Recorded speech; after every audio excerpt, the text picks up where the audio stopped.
Hi, I'm An. At my sister's anniversary party, she handed me a glass, smiling like it meant peace. But I saw her whisper to the bartender. I saw the second glass. She wanted me dizzy, powerless, gone. So I made a quiet swap and watched her perfect night unravel. They erased my name from invitations, speeches, even family photos. But the drink that was her last mistake. Because when silence fails, the truth has a way of screaming back.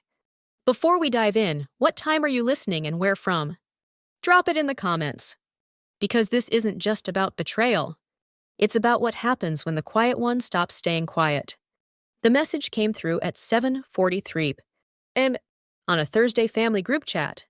Valora had titled it A Night to Remember. I tapped the image. A pastel-hued invitation embossed with gold filigree. Please join us in celebrating Valora and Grant's 10th anniversary. I skimmed the list of hosts. Hosted by the Ridley and Thatch families. No mention of me. Not on the host line. Not in the RSVP block. Not anywhere. I stared at it longer than I should have. My name wasn't forgotten. It was deliberately omitted. Then Mom chimed in with a heart emoji and can't wait to see everyone all dressed up. My chest tightened. Everyone. I guess that meant everyone else. Still, I typed I'll be there. Not because I wanted to be, but because I had to be. That's what dignity looks like sometimes. Showing up where you're clearly not wanted and walking in with your head high. Anyway, by Saturday, I had booked the hotel myself. Drove alone. No +1. Not that anyone asked. Charlotte looked the same. Polished polite like Valora. Every corner of the city felt like it had been arranged for Instagram. Neatly planted flower beds, brushed sidewalks, smiling doormen. But that night, nothing looked more manicured than the golf club they'd rented. Colonial pillars, valet service, and soft jazz playing live near the entrance. I stepped out of my rental car in a charcoal dress. Nothing flashy, nothing too quiet either. I walked past two young girls posing by the hydrangeas. One of them whispered, "Is she one of the caterers?" I didn't flinch, just kept walking. Inside the room shimmered. Valora's favorite palette, dusty rose ivory and pale gold, wrapped the space like a bridal boutique Adi. Waiters passed around champagne flutes topped with berries. A string quartet played something light but expensive. I paused near the seating chart, fingers trailing down the columns of names. I found hers, her husband's, even Mom and Dad's, neatly penned in calligraphy beside the main table. I wasn't there. Then I saw it. A folding chair, not the upholstered kind everyone else had. This one was plain metallic, stuck near the swinging doors leading to the kitchen. On it was a napkin, not silk like the others, but a disposable square folded in an uneven triangle. There was a card beside it, on, just my first name, no title, no warmth. I stood there for a moment, watching a waiter squeeze past carrying shrimp cocktails. The door behind him creaked and released a wave of kitchen heat and garlic. I sat down without a word. I crossed my legs, smiled faintly, took a slow breath. This wasn't a mistake. This was a message. A quiet one. The kind that hurts louder than a scream. 20 minutes passed. The music changed. Conversations buzzed around me, like bees, avoiding a flower they didn't want. Then came pastel silk. Hair swept like a pageant queen. Smile practiced to perfection. She approached glass of Prosecco in one hand. "You made it after all," she said. "Not warm, not cruel. Just enough to bruise." "Wouldn't miss it," I answered. She leaned in, air-kissed the side of my cheek, and vanished into a cluster of people laughing too loud. Grant followed behind her, pausing briefly. "Hey, on," he said, not quite looking at me. His cologne hit first, then a half hug I didn't ask for. "Hope you found your seat." "I did," I said quietly. "It was exactly where I expected." He smiled like he didn't hear me and walked away. I let my eyes wander the room. Each table had a centerpiece. Peonies, floating candles, and napkins folded like orchids. Clean, proud shapes. Mine was folded into a small iris. A mistake or a symbol? I couldn't decide. But I remembered something Valora once said when we were girls. Iris means goodbye, doesn't it? I picked up the napkin, slowly, fingers tracing its cheap fibers. Goodbye. Maybe that's all this had ever been. I didn't eat much, just nursed my glass of water. the only one on my table. No one else came to sit with me. A little girl with curls peeked at me from behind her father's leg. I smiled, but she said, "Daddy, why is that lady sitting alone?" He looked embarrassed. "She's family sweetie, I think." She wrinkled her nose. She wasn't even on the list. And that was when I realized I hadn't just been forgotten. I'd been removed. I didn't turn around. I didn't need to know who said it. She wasn't even on the list because the truth had already found its way into my chest. It settled there, cold and certain, like a stone sinking in water. The room dimmed. A soft chime rang through the air, calling everyone's attention toward the head table. Someone lowered the lights while a projector flickered on. I watched the glow dance along the walls, casting brief shadows of crystal glass and raised forks. Valora and Grant stood arms around each other, beaming as if they were carved out of some magazine editorial titled Happiness Curated. 10 years, Valora began, her voice clear, smooth, confident. 10 years of building a life with this incredible man. Applause. Grant took over next, recounting memories of their first apartment struggles with the foundation they started, and then, of course, their rise. They started naming names. To our parents, who gave us everything, to Grant's brother, who helped us design the early Grant models, to Danica, who introduced us to our first investor, and to all the friends and family who made this dream possible. The word family echoed. Generic, unspecified, clean. I sat still, straight-backed, waiting. But my name didn't come. Not a whisper, not a nod, nothing. And yet my signature was still on the loan that got their nonprofit approved. My emergency transfer had once kept their mortgage afloat during the 2008 crunch. When they needed someone to vouch for their credibility, it had been my job title, Director of Programming, for a statewide literacy nonprofit, that anchored their proposal. But now I was no longer part of their origin story. The room clapped. Some turned to glance at me. Brief, awkward flickers of pity or confusion, but no one said anything. I smiled anyway, because that's what you do when the floor shifts beneath you. You pretend you meant to fall. A waiter passed by, offering more champagne. I declined, standing to stretch my legs. A new line had formed near the display table. People were dropping off gifts and hugging Valora, offering congratulations. I kept my distance, observing from the side, until I noticed the box, the one I had spent 3 weeks planning. It was wrapped in ivory paper, tied with a deep plum ribbon, the same shade Valora wore the day of her engagement party. Inside was a custom bronze sculpture, engraved with her favorite quote from their wedding vows, "To build a world where no one feels less." I'd commissioned it from a local artist in Asheville. A quiet piece, intentional. And now I watched as Grant unwrapped it, smiled, and held it up. "Wow," he said loud enough for the room to hear. "Danica, this is stunning." Danica, standing 2 guests back, froze. Her smile hesitated. She looked around, unsure, then chuckled nervously. "Oh, I'm sure." He moved on. My name had been swapped off, the tag overwritten. I didn't say a word. I didn't flinch, but something in my spine locked into place. I wasn't being erased by mistake. This was deliberate, rehearsed. I turned away from the gift table and made my way to the bar. A cousin, Sophie, I think, sidled up beside me, while the bartender mixed something fluorescent. "It's so sweet of you to come," she said. "Especially after everything." I paused. "What everything?" She blinked. "Oh, nothing. Just, all the tension. I mean, you're like extended family now, right? I just think it's great you're still close." "Extended family?" I gave her a smile that didn't reach my eyes. "Cheers to that," I said, lifting my glass of water. She clinked hers and wandered off. And there it was, the thing I hadn't wanted to admit. They had redrawn the boundaries, moved the furniture of belonging, until there wasn't a place left for me. I stepped outside onto the balcony. Cool night air brushed my skin, and the sounds of the party dulled behind the glass. I leaned on the rail, watching the flicker of string lights reflecting on the surface of the country club's artificial pond. I pulled out my phone. No missed calls, no unread messages, no texts from Valora in months. I whispered it to myself, not angry, not even bitter, just tired. So this is how they closed the door without ever slamming it. Then, just as I was about to leave, I caught a movement in the corner of the patio. "Valora?" She was standing by the bartender's station, speaking low, her posture deliberate. She was holding 2 drinks. She handed one off, then held the other just long enough to tap her fingernail against the rim twice. The bartender nodded, and that's when it hit me. I stepped back inside the echo of laughter, greeting me like a slap I didn't flinch from. Valora was exactly where I'd left her, just past the corner of the bar, poised in a way that made it look casual. Except I knew her, tells the tilt of her head, the way she pressed her lips when she wanted something to go unnoticed. She caught my eye, smiled wide, and raised a glass.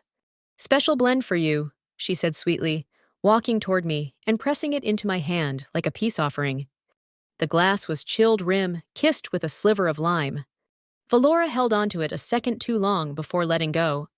Her tone was light, but her eyes, those never learned how to lie completely. I returned her smile with one of my own, just as practiced. "Thanks," I said, curling my fingers around the glass, as if it were any other drink, as if this were any other night. "Enjoy." "It's a favorite here," she added, then turned away, without waiting for a toast. I nodded and slipped toward the corridor, near the side exit, raising the glass, in a silent gesture of thanks to a passing waiter, as if I had every intention of joining the crowd again. I didn't. Outside again, I moved into the shadows just beyond the terrace heater. The breeze had cooled further. I exhaled slowly, listening to the muffled jazz rolling out from the banquet room. Through the paneled glass, I saw her. Valora hadn't moved far from the bar. She wasn't laughing, wasn't mingling. She was watching me. Not in a casual way, not like someone happy to see her sister enjoying the party. It was the kind of stillness that came when you waited for something very specific to happen. My drink was still in my hand, and that's when I knew. I walked back inside. Grant was distracted at the opposite corner, chuckling with one of his friends. A full drink sat just behind him on the table where he'd left it. I glanced around. No one was looking. No one ever really looked when it came to me. With a flick of the wrist, I set mine down beside his and swapped the two quick and smooth.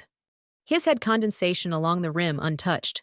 Then I stepped back, picked up Grant's drink, the safe one, and took a small sip. Citrusy blend ordinary. Music swelled in the background. Someone called out for a toast. I rejoined the room like nothing happened, moving through the currents of chatter with calm ease. 45 minutes passed. Valora's voice echoed from somewhere near the stage, laughing too loud at something that wasn't funny. I didn't look at her. I watched Grant instead. He was in the middle of a story about their vacation in Napa when his face shifted. His hand touched his chest first, then his abdomen. He blinked rapidly, looked confused. Sweat gathered on his temple, quick and sudden. "Babe," he murmured and stumbled forward a half step. People looked up, a few chuckles, then the room paused. He hunched slightly, a gasp. One hand gripped the back of a chair. "I need a minute." "Bathroom," he muttered, already moving. Guests parted. Someone asked if he'd had the shellfish. "It's probably the crab cake," said Diane, sipping her cocktail without missing a beat. But I knew better. Valora's face had changed. Not enough for most to notice, but enough for me. Her smile, always sharp, now seemed locked in place. Her eyes darted past me toward the table, to the glass I had never touched. She stared at it for a second too long. Then her gaze flicked back to mine. I didn't blink. I didn't smirk. I simply watched her watch the mistake unfold in real time. In that moment, she realized what I'd done. And I realized just how far she'd go. I slipped quietly toward the hallway, the one leading to the bathrooms. Less, because I wanted to check on Grant, more, because I needed space. But as I passed the coat rack near the back, I overheard them. 2 women older, dressed in soft tones. They leaned in close, whispering like schoolgirls in a scandal. "Did you hear?" One said. "She's unstable. She's done things before." The other sighed. "It's sad, really. You try to include people, but there's always one." I didn't stop walking. I didn't need to ask who she was. I stepped outside through the staff exit and pulled out my phone. There were no missed messages. Still nothing from Valora. I opened a blank text and typed 4 words to myself. Save the glass now. And then, as the night pressed in around me, and the music inside kept playing like nothing had happened, I let the silence settle again. I hadn't drunk the poison, but I tasted the truth, and it was enough to burn. I walked back in, slipping into the edges of the crowd as if nothing had happened. The glass was long gone, left on the ledge behind the terrace heater, exactly where Valora's eyes had landed when Grant stumbled away. I didn't feel triumphant. Not yet. I just felt alert. Grant reappeared about 15 minutes later, face pale but now smiling like nothing happened. He pulled at his collar, took small sips of water, and leaned close to Valora, as if to reassure her he was fine. She nodded, touching his wrist, her smile rigid. The event was rolling on as though no one had noticed. The MC, one of Grant's old college buddies, tapped the microphone with a bit of flair. "All right, everyone. Since this is a celebration of love and endurance, let's open the floor to some family memories. Anyone brave enough?" A few scattered chuckles. To my surprise, Grant raised his hand, a little unsteady but eager. "Why not?" he said, making his way toward the stage with his drink in hand. Valora didn't stop him, but her expression shifted. Not alarm, not approval. Something else, like she had just realized she'd forgotten to rehearse this part of the script. He took the mic and laughed awkwardly.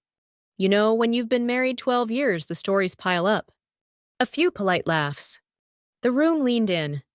Grant's voice turned warmer, a little thick, like the alcohol hadn't quite left his system. "There was this one time our business was on the ropes. Really bad. Valora and I were we were in over our heads. And it was Ain." He turned his eyes toward me. "It was Ain who saved us." The room froze like someone had cut the background music without warning. "She wired the money. No questions, no judgment." Valora didn't even want to ask her, but Ain said yes before we even finished explaining. He smiled. "I've never forgotten that." I didn't move. My wine glass stayed anchored on the table, fingers loose around the stem. Every head turned now toward me. It was quiet in that strange way, like the moment right before thunder. Then a round of awkward claps, some murmurs, a cough from the back. Valora's eyes were locked on Grant, her smile gone. Not anger exactly, but she looked like someone whose favorite vase had just been knocked off the shelf in front of guests. Grant gave a little bow and returned to their table. I sat still. He hadn't meant to. He wasn't confessing out of guilt. It had slipped, and that made it worse.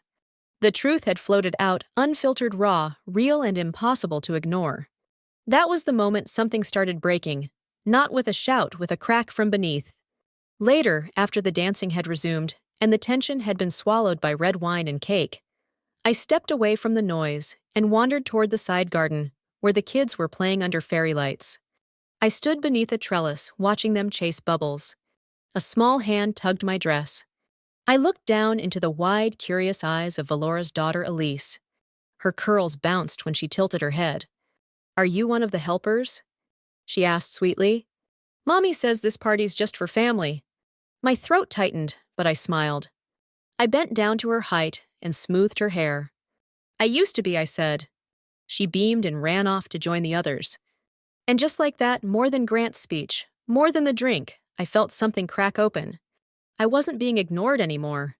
I was being redefined, repurposed, filed away. By the time I walked back into the main room, it was nearly 9. The room had softened again, some guests saying goodbyes, others lingering near the dessert tables. Valora found me first. She slid beside me with a calm that was practiced. "You okay?" she asked, eyes bright, voice laced with feigned concern. "I'm great," I said, letting my words hang. She tilted her head slightly. "You didn't finish the drink I gave you." I let that hang longer, then leaned in close enough that only she could hear. "No," I said gently, "but your husband did." Valora's smile didn't vanish completely, but it stopped meaning anything. She blinked once. I walked past her and took a seat by the piano. Not to play, just to be seen, present, quiet. If I walked out now, they'd win. So instead, I stayed and let them make the next mistake. So I stayed. I sat with my back straight and my mouth closed, refusing to be the one who flinched first. I watched the room shift back into laughter, watched plates of lemon tart pass, watched Valora sip from a fresh glass of wine as if nothing had happened. Until it did. Just before the final toasts, just as someone was dimming the lights again for a closing montage, Valora stood. She didn't tap the microphone. She didn't clear her throat. She just spoke like a teacher scolding a classroom she still expected obedience from. I know tonight's meant to be joyful, she said, her voice tight and high like a string stretched too far. But I can't ignore what's just happened. The room quieted instantly. Forks paused midair. Even the quartet lowered their instruments. She looked down, nodded toward Grant, who still looked pale, and placed a hand over her heart. My husband almost collapsed. Something was not right, and we've traced it back to the drinks. She didn't say my name. She didn't have to. I gave someone something kind, a gesture of trust, and her voice cracked just a little enough to sound rehearsed, turned it into a weapon. Gasps bloomed like poppies. Someone dropped a spoon. Grant's face dropped further into confusion. He shifted in his seat, half recovering from whatever was still crawling under his skin, and opened his mouth but closed it again. She hadn't cleared this with him. All eyes turned to me, and I realized this was always the plan. Or maybe not always, but once she saw Grant fall apart, she adjusted. She sharpened the story. She needed a villain. So here I was. I didn't rise. I didn't speak. I kept my hands folded in my lap. And for the first time that night, I let myself feel it fully. The weight of collective silence. No one spoke up for me. Not Grant, not Diane, not even my own father, sitting 2 tables down, eyes trained on his folded napkin like it was scripture. This was the real drink they handed me. Humiliation served cold in front of everyone. The MC, visibly rattled, tried to redirect after a few beats. Well, okay then. Maybe we should get back to the slideshow and celebrate a little more. It was clumsy. It worked for now. I slipped out, not because I was running, because I needed to breathe. Down a side hallway near the AV station, a kid in his 20s was hunched over a laptop, fiddling with the projector's playlist. Hey, Vidvid. System looked up as I passed. Hey, wait! You're Anne, right? I nodded. I think I've got you in the system. I had you. He turned the laptop toward me. Valora gave me the final photo set, but I thought I remembered seeing you in some of the earlier versions. He clicked through the photos, one after another. Family barbecues, 4th of July hospital visit after Dad's heart scare, and I was gone. Not cropped, not blurred, removed. In one picture, my shoulder was still visible awkward, like I'd been in the way of something prettier. But everything else gone. That's not a mistake, I whispered. He said nothing, just looked awkward, like a waiter who just spilled something on a widow and didn't know what napkin to grab first. I thanked him and left. I found the nearest women's room and locked myself in the farthest stall. No sobs, just release. Tears came fast hot, but my hands stayed clenched. I looked at myself in the mirror when I was done. Eyes puffy, lip trembling, hair immaculate. This is what a razor looks like, I said out loud. And then my phone buzzed. Unknown number, just a single message. I saw what happened, and I have footage. It's not the first time she's done this. No name, but it was enough, because just like that, the story shifted. Not in their favor. Not this time. After I wiped my eyes and steadied my hands, I stepped into the hallway, where voices still buzzed, and heels clicked like nothing had shifted. But for me, everything had. And something about that message, that one message, lit a part of me that hadn't burned in years. I slipped into the coat closet, closed the door behind me, sat on the bench, opened the video file. It loaded slowly. My thumb tapped against my knee, not out of nerves, but timing. The screen flickered. A silent video began. Dimly lit bar. Valora in that signature silk dress. Back to the camera, but her profile unmistakable. She pulled something from her clutch, tipped it quickly into a flute of champagne, spoke to the bartender leaning in. He nodded. She looked around, then gestured toward the dining area. The timestamp didn't lie, 8:42 p.m. Exactly when I saw her offer the drink just for me. Another clip followed. Grant mid-laugh, accepting the flute, tipping it back in one swift celebratory gulp. A third clip. Valora off to the side, speaking to a woman I didn't recognize, her hand fluttering, as if dismissing something. She was supposed to be too dizzy to ruin anything. I paused, the video stared at the screen. I should have felt rage, but what I felt was precision.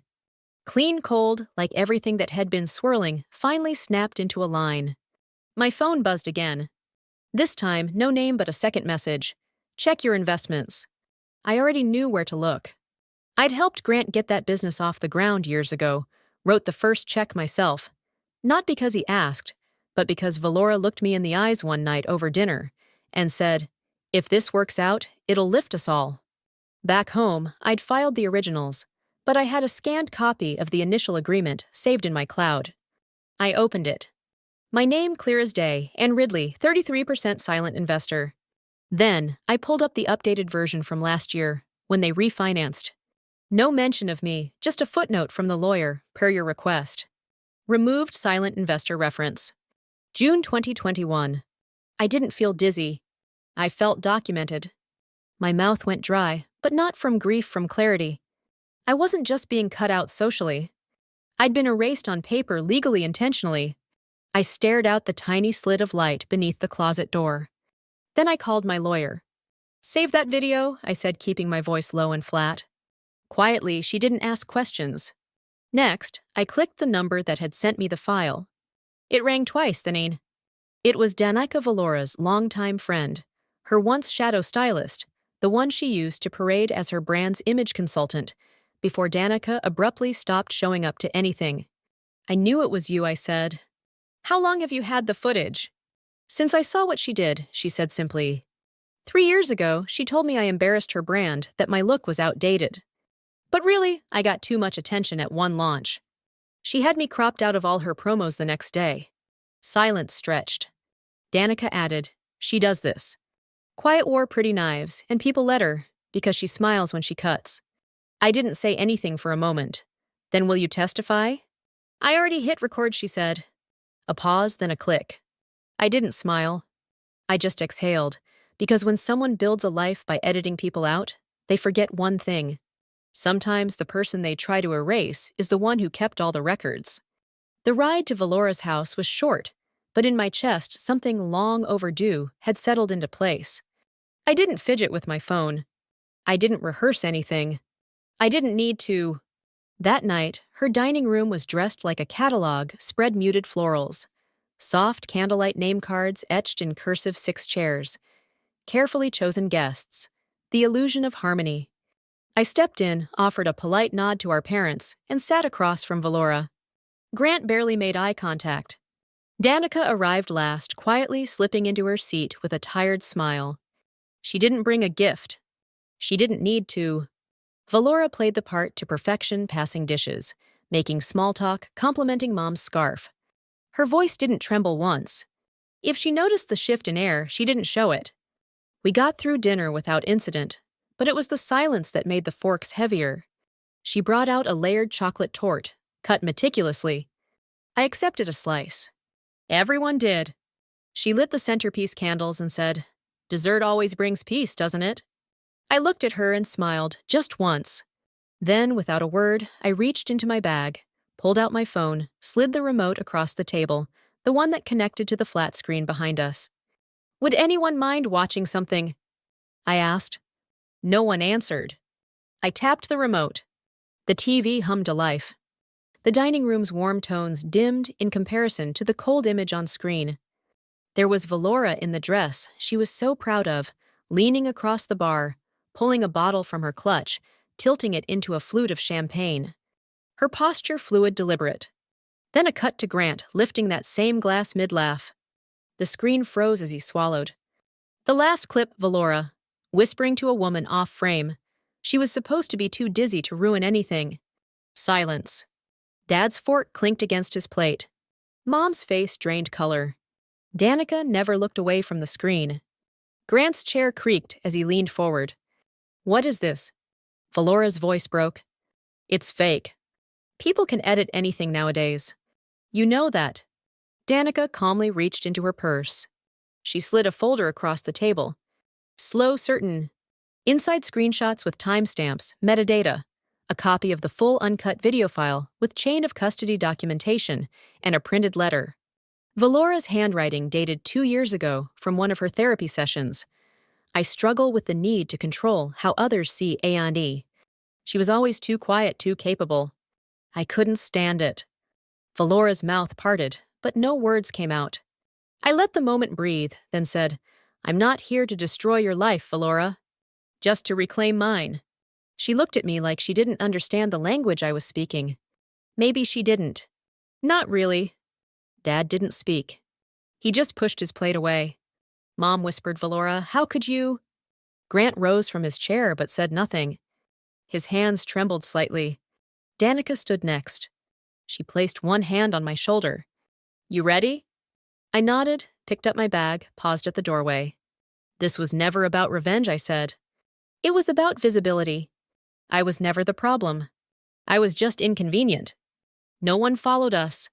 No one told us to stay. And for the first time in a very long time, I walked away from that house without wondering if I should have done something differently. I never expected the silence to last. Not in Valora's world. 3 days after the dinner, my phone pinged with a video link anonymous sent from an account called Ridley Family Truth. The thumbnail alone made my stomach drop. It was me crying. Not recent, not real. It was a clip from 6 years ago, recorded during a panic attack after Mom's surgery. Valora had stayed just long enough to hit record, then walked away before the nurses came. And now the caption read, "Unstable sister ruins family legacy." Again, it had been cut down to 20 seconds. No context, no audio beyond my ragged breathing. And it was gaining traction. Likes, reposts, comments, like, "Why is she always the victim?" Or, "Someone get this woman help." I knew the handwriting behind it, even if it came from a fan account. Valora's fingerprints were all over it. The phrasing, the timing, the cruelty dressed in polished branding. She couldn't undo the video from the dinner, so she tried to bury it in a different narrative, one that cast her as the composed older sister, forced to endure her dramatic, broken sibling. It worked. At first, my inbox filled with passive-aggressive questions from board members at my nonprofit. "We're just checking in. Is everything all right mentally? I saw something online that concerned me. Are you safe?" I didn't answer them immediately. Instead, I opened my drive. I pulled the uncut security video. I pulled the scanned investment documents, every check stub, every contract with my name quietly erased. I pulled the therapy letter Valora once left in a shared folder, back when she still believed in healing. "If she ever speaks, we're done." She'd written in a voice memo after an argument. I'd kept that too. And I wrote, "Not for vengeance, not even for vindication." I wrote because silence hadn't saved me. The essay I sent to local press, a few trusted bloggers, and one longtime donor started simply, "I was never a threat to the family legacy. I just refused to be erased from it." Attached were files, proofs, screenshots, receipts, and the voice memo. It was shared widely within hours. No drama, no shouting, just documentation. Valora responded by going dark. Her social media accounts vanished overnight. But the damage was done, not because I had tried to destroy her, but because I had simply told the truth. Her sponsors began pulling partnerships. One board member from her wellness foundation issued a public resignation, citing irreconcilable values. And Grant, he packed a small suitcase and checked into a downtown hotel. No dramatic farewell, no explanation. He didn't even return her call the night I saw her sobbing alone in her car. It would have hurt me once.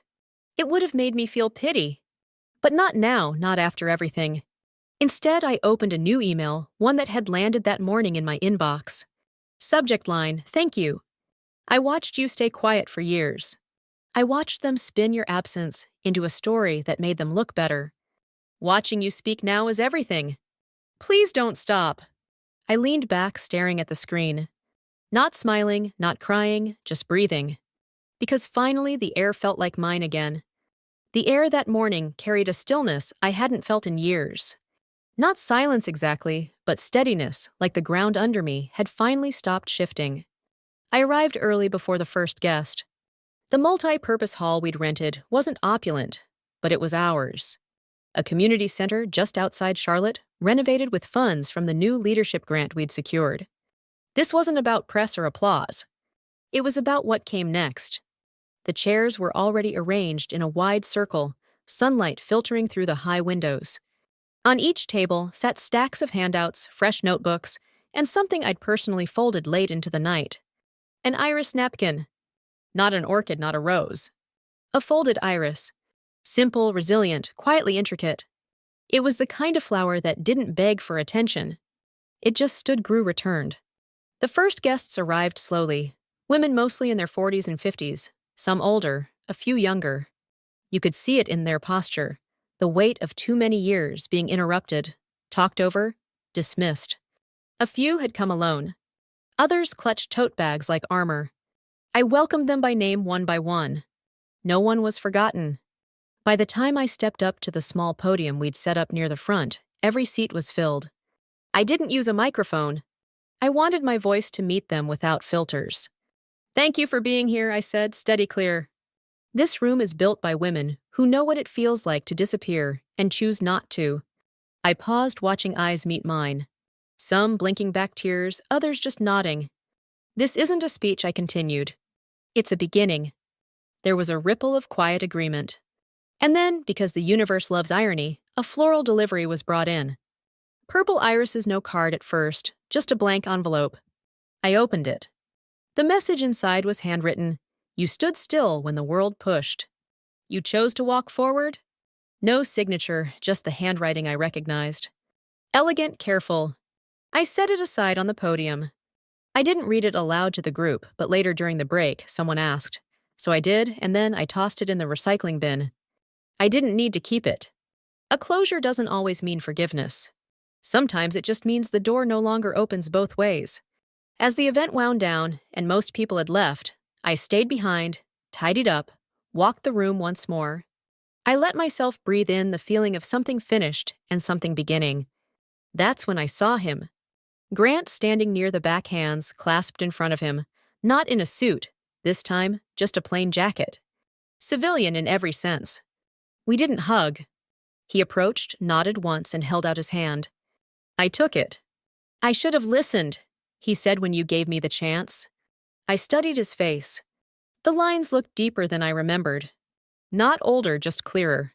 "Some truths need silence to bloom," I said. "But they still need sunlight." He nodded again and left without asking for anything. No apology, no performance. And that strangely was enough. I stayed behind another hour, sat at the last table near the windows, watching the sky burn soft orange and gold. A girl wandered over, maybe 8 or 9. She'd been there with her grandmother, one of the attendees. She tilted her head. "Are you the lady who built this place?" I smiled. "One of many." She looked down at the napkin by her plate, fingering the folds. "It's pretty," she said. "It's an iris," I told her. "We fold them to remember." "Remember what?" "The ones who were left out," I said, and brought themselves back in. She nodded like it made perfect sense. Maybe it did. She walked off. I stayed a few minutes longer, not waiting, just being.